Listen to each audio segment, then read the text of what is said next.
Well, hello everyone. Thanks for coming. I'll just start screen sharing and talk you through the presentation, and that should leave a good 30 to 40 minutes for conversation afterwards.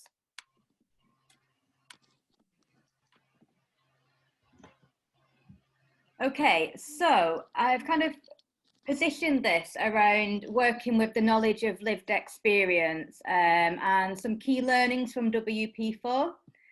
So some of it is about community reporting as a tool, but other parts of it are about what we've learned from working with lived experience and storytelling and what we've ascertained from that as well. So what I wanted to chat everyone through today was basically, first of all, and this will be the bigger section, is what we've learned about applying community reporting as a tool for co-creation within the project. Then I'd like to offer some brief reflections about what we've learned through doing that about public services across Europe. So these are not going to be findings on the individual services, but from across them. All the pilots have got their individual analysis, which is sector specific, and you'll be able to see that in 4.3 when we finish it next year. So I've focused on the kind of bigger ideas, and then some final reflections on co-creation to end with. And as you can see, the link to the stories where this information has kind of largely been gathered from is in the slides as well.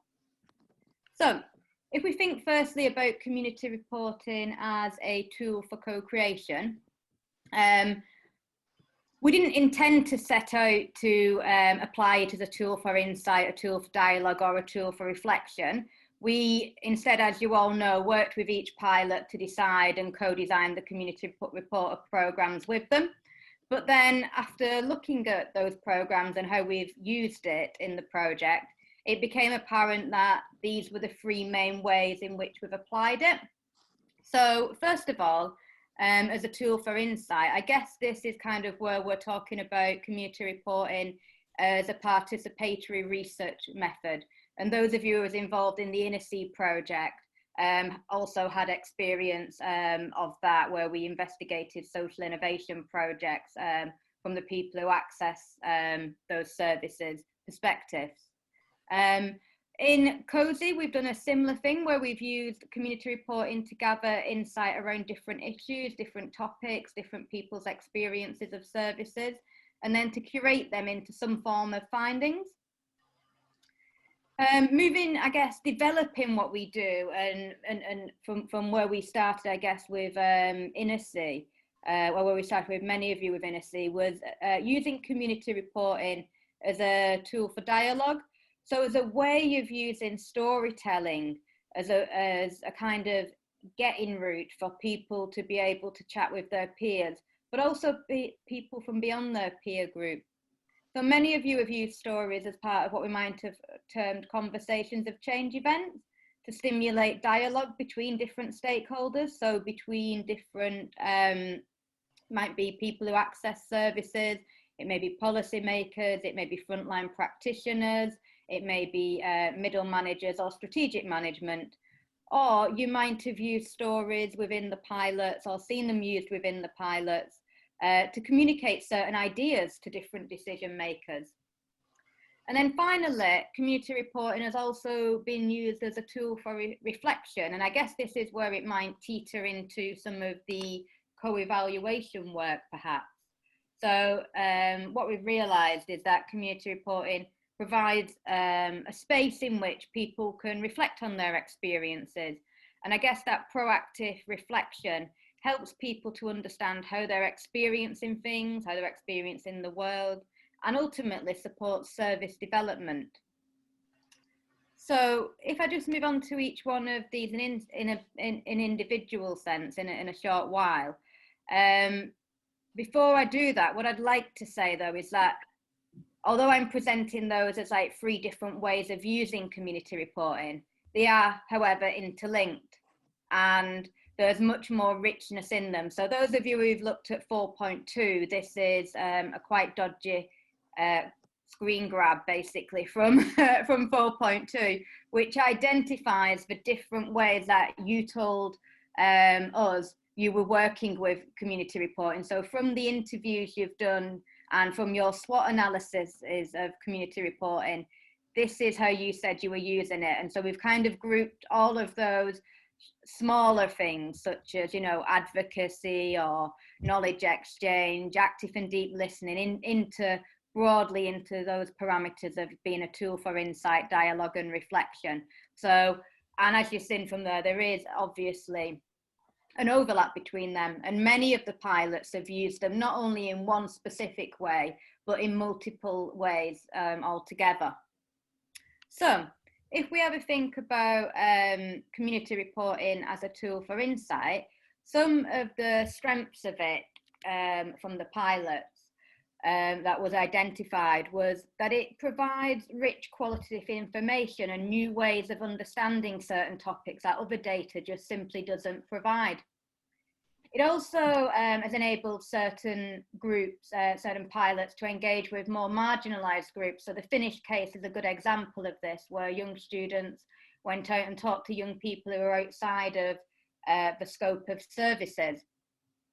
Its peer-to-peer approach reduces hierarchies and helps to address power imbalances, because storytelling is a great kind of common denominator.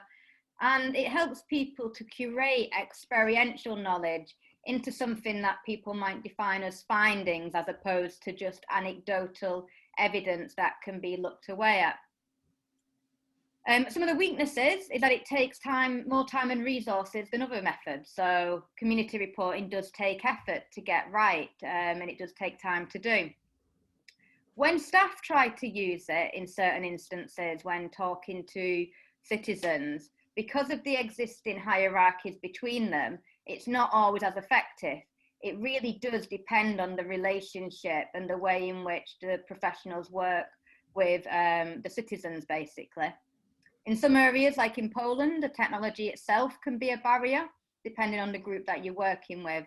And some find that community reporting isn't necessarily a recognised way of doing research, so therefore it's hard to get buy-in on this type of information from decision makers. Here is a well-known face from our consortium. Sorry, Jessica, there's a little bit of you in this presentation too. And this is Jessica offering some reflections on using community reporting as a tool for insight in the Dutch pilot. We used community reporting as our starting point, as really the base of what we're doing. And we started our pilot. It's about connecting job seekers to employment in what way or form. And we expected results like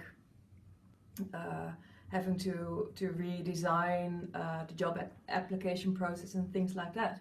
And those are findings, but something much more profound has shown as well, that you really have to make sure that basic needs of people are addressed as well. So a big part of our pilot is addressing those basic needs and needs for information in order to be self-sufficient, and then people have enough mind space to start working. So the impact of community reporting is actually changing the agenda of what we thought we were going to do. So that's profound. And I like it because it says community reporting was profound. So moving on to a tool for dialogue. When applied in this way, basically to get people talking, it helps people to think about things either outside the box or from different perspectives. And in that sense, it's a way of exchanging different knowledge between people and to essentially get people talking.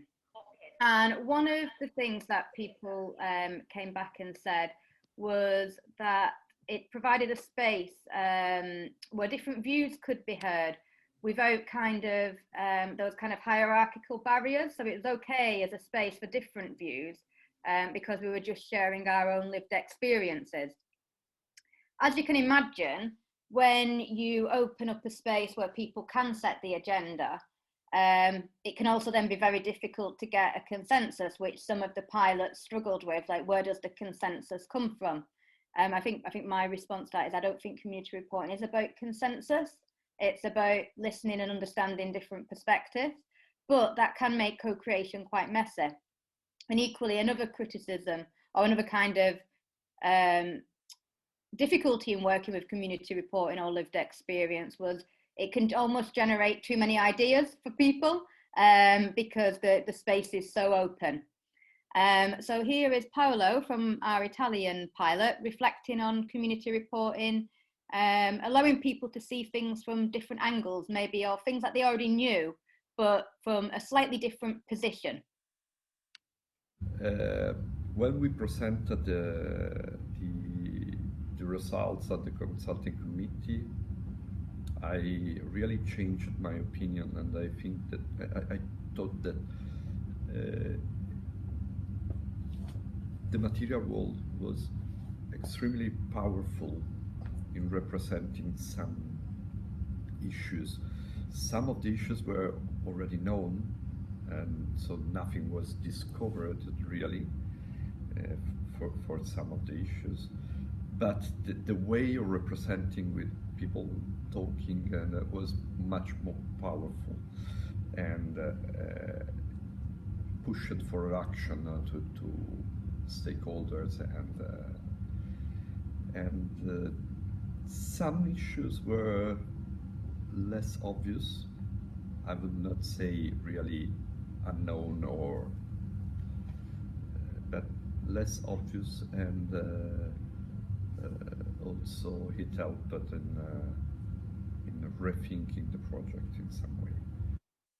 So not necessarily in the Italian pilot's case a tool for insight, but definitely a tool for reflecting on things from different perspectives and in connecting those with decision makers and the steering group. So finally in this section is a tool for reflection. It basically supports people to think about journeys that they've been on or experiences that they've had.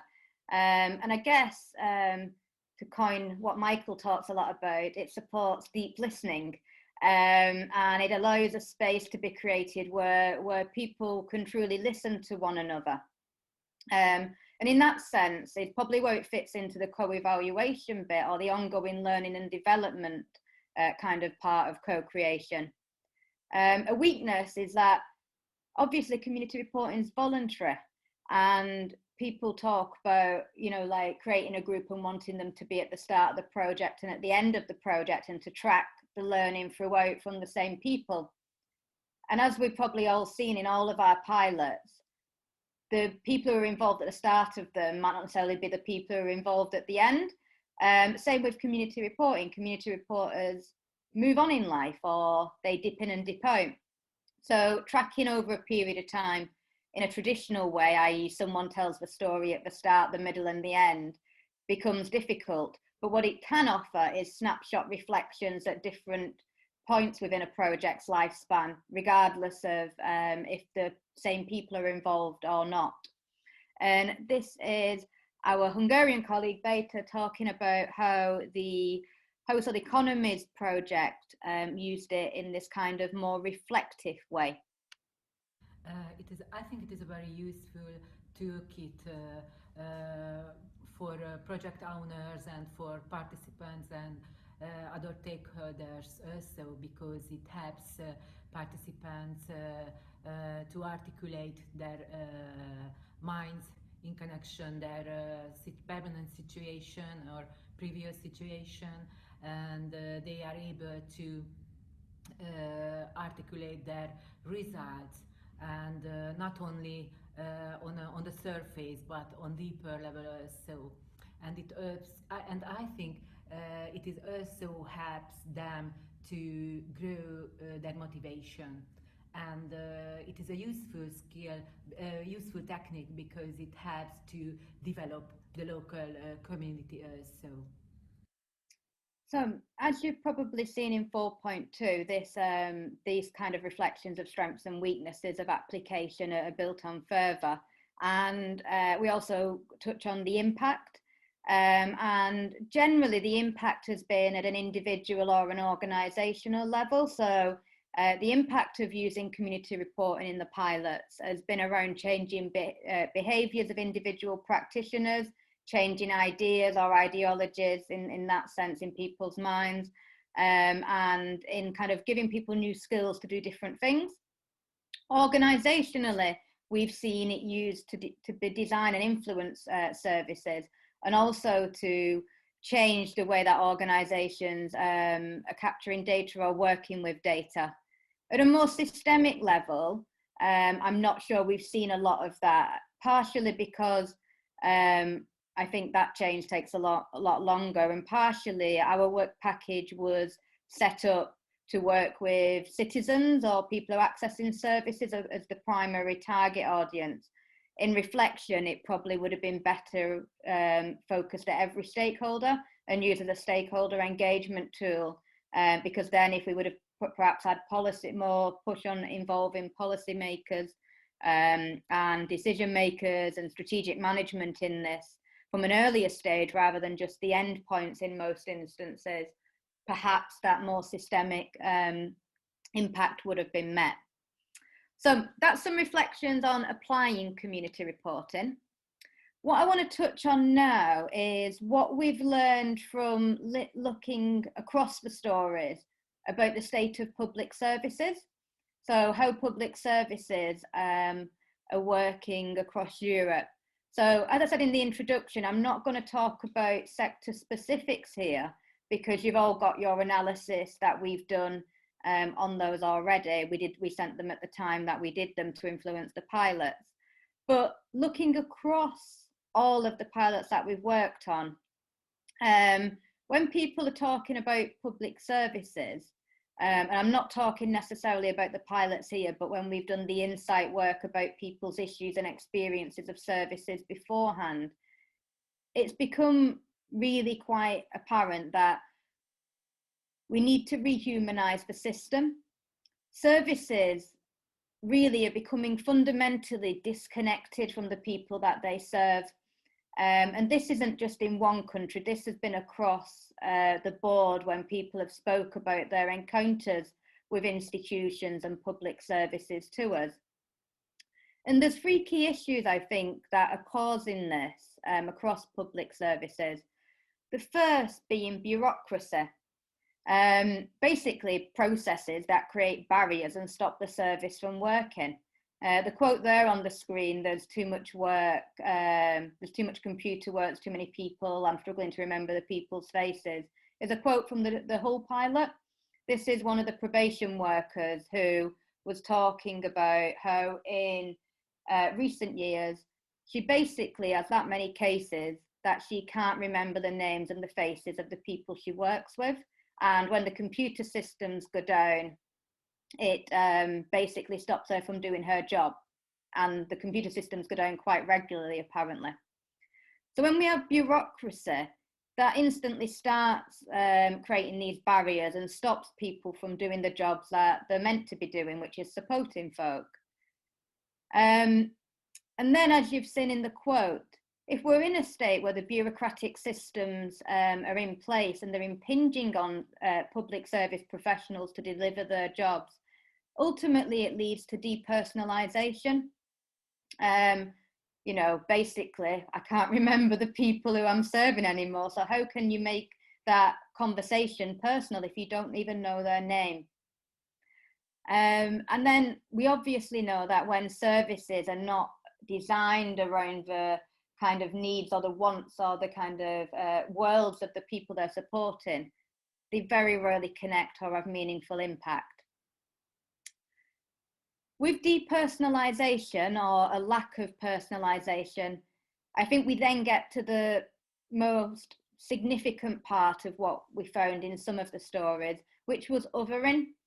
Basically, professionals seeing citizens as someone other to them, someone who is different than them, and not seeing the person. So there's some quotes, what you'll probably see in a minute, from the Dutch pilot, where people felt very much othered by the taxation system and their encounters with that, but not in the pilot itself, but previously. And when we other people, when we push them into a space where we don't see their humanity or see them as individuals, we then heighten the power, and it blocks people from connecting. So our kind of thoughts around this is that we need to start to look at ways that we can rehumanize the system. And some of these have come up in the pilot. So some of these positive examples of where we're starting to make the system not less like an army tank that railroads over people, and more as a service that is there for the people, as a servant to the people. These are some of the things that are working. So we must push back against computer says no. So it's asking people to think, rather than go, oh, I can't do that. How do we make it possible? Equally, it's about changing the language that we use. You know, so those words like user and vulnerable, and how we try and position people as something other than ourselves. I don't think any of us would really like to be termed vulnerable. I know I certainly wouldn't. So how do we find better ways about talking about people than where we position them in a box that is somewhere distinctly different than ourselves? Point 3, I think we touched on it in Chris's seminar, about the need to maybe measure different things and measure things differently. What we've seen is that quantitative data alone doesn't capture all types of impact or information. Jessica's clip exemplifies that. And I think we need to start getting better at working with qualitative data like experiential knowledge, and use that to drive services forward. And I know it's difficult because it's messier and it's not data we're used to, but it seems to have much more richness than, I'm not saying we get rid of all quantitative data or any other methods, but I think we need to start looking where we place the value when we're learning. And then finally, I think it's about connecting with people. And this is another strong one from the pilot. So, you know, the co-create one, if anyone of you has read the analysis of what people valued about that, it was about investing the time in getting to know people, building those relationships of trust and understanding. It was less about giving them a business plan template, but more about building those relationships with the entrepreneurs, so that the service they received or the information and the support they received was relevant to them. So to close, I'd just like to offer some reflections on co-creation. So over the last 3 years, we've been using community reporting with the pilots as a tool for co-creation, as a way of helping that process. And these are the kind of thoughts it has led us to what we've learned about co-creation in general. So to get on my soapbox again, it ain't what you do, it's the way that you do it. Co-creation is about how you do something, so a practice, as opposed to a specific set of activities. It ain't a process. You can't do A plus B and then you get the outcome. It's about the way in which you do it. And I think we touched on this at the seminar in Utrecht, where we tried to position different forms of engagement activities like focus groups or surveys on a spectrum. And people in the workshop came to the conclusion that they could all be lacking in co-creation or very co-creative, depending on how you ran them. So in that vein, I'd like to propose that co-creation is probably best conceived as a value-led practice. Similar to what Rob and the WP6 team talk about when they talk about it being a moral endeavour, but rather than morality, I think it's about being value-led. So it asks us to think then less about the what. So it doesn't matter if you do a focus group. It matters how you do that focus group and the values and what underpin the delivery. So in essence, co-creation is a way of being rather than a way of doing. And then fundamentally, and I know you've all heard my soapbox on this a million times in this project, but co-creation is about shifting power. And I use the word shifting here because it's not necessarily about sharing, it's about giving some of it away from the people who have it. And I think this is why you meet resistance in it, because to give some of that power away, that means some people who've had that power and control for quite some time fear losing it. And I guess that is a little bit why it becomes difficult to mainstream, because it is a paradigmatic shift. It's not how things are done at present. So finally, how do we spread this then? I believe that the tip of the iceberg, the bit that we see, is the co-created service. And I think that this is the what. And I think the services are all now context dependent. And I think that makes it hard to just simply transfer, replicate, or scale up in a very simple way. So if we just try and take what we've done in one location and dump it in another at a service level, at a what level, I think it's less likely to be successful. And that's fundamentally because what's underneath, what's holding it up, hasn't been moved with it, it's been left behind. So if it's an iceberg, it's going to then sink. So the actual iceberg, the bit underneath, probably the part that sank the Titanic, I think that's the conditions of co-creation, and that's the how. And I think that's the practice, the approach and the values that created the context in which that service was made. So that's about how relationships are built, how things are done. And I guess my kind of call to the CoSIE project is, how can we distill that knowledge, not just the service process, which then is just a process, but how do we distill that knowledge underneath that has held these co-created services up? And I think if we can distill and spread that, then I do think that co-creation has a chance of being more mainstream. But until you get those underneath conditions correct, I think it's very hard to get the top part of co-creation, the visible part of it, correct.